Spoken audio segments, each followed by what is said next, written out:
حضرت سفیان ثوری رضی اللہ تعالی عنہ فرماتے ہیں کہ ہم کعبے کا طواف کر رہے تھے کہ ایک شخص کو دیکھا کہ جو بجائے لبیک پڑھنے کے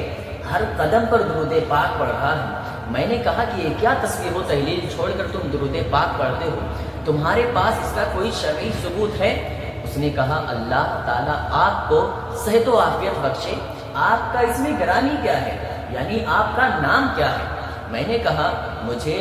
لوگ سفیان ثوری کہتے ہیں۔ اس نے کہا کہ اگر یہ مجھے یقین ہوتا کہ آپ مسافر ہیں اور آپ میرا راز فاش نہیں کریں گے تو میں آپ کو یہ حال بتا دیتا۔ بہرحال حقیقت یہ ہے کہ میں اور میرے والد حج کو آ رہے تھے کہ راستے میں میرے والد بیمار ہو کر مر گئے اور بدقسمتی سے ان کا چہرہ سیاہ ہو گیا، یعنی کالا ہو گیا، اور آنکھیں نیلی ہو گئی اور پیٹ پھول گیا،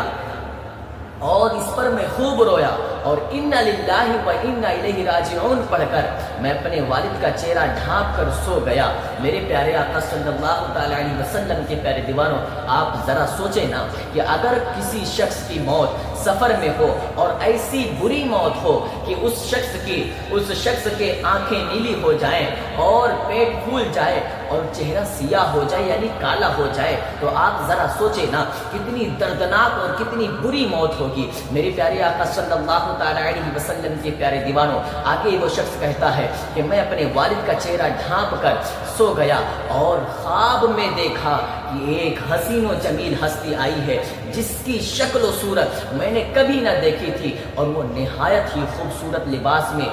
ملبوس تھا اور خوشبو سے معطر میرے والد کے قریب ہو کر میرے والد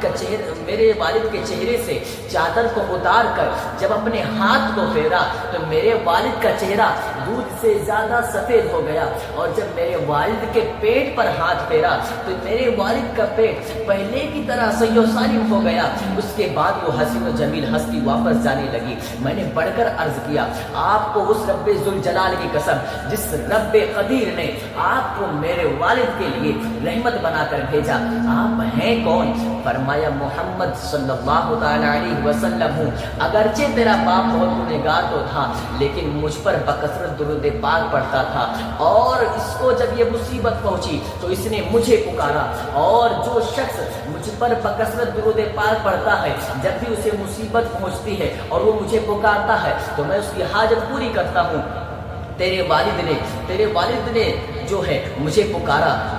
تو میں نے اس کی حاجت پوری کی، اور یہ مجھ پر بکثرت درود پاک پڑھتا تھا، اس وجہ سے اس نے مجھے پکارا اور میں نے اس کی حاجت پوری کی، اور تا قیامت تک جو مجھ پر بکثرت درود پاک پڑھتا رہے گا میں اس کی حاجت پوری کرتا رہوں گا۔ میرے پیارے آقا صلی اللہ تعالی علیہ وسلم کے پیارے دیوانوں، آگے وہ شخص کہتا ہے کہ اس کے بعد میں میری آنکھ کھلی تو میں نے دیکھا کہ میرے والد کا چہرہ تو صحیح و سالم، میرے والد کا چہرہ تو دودھ سے بھی زیادہ سفید ہو گیا ہے، اور میرے والد کا پیٹ تو پہلے کی طرح صحیح و سالم ہو گیا ہے۔ اس کے بعد حضرت سفیان ثوری رضی اللہ تعالی عنہ یہ سارا واقعہ سن کر فرماتے ہیں،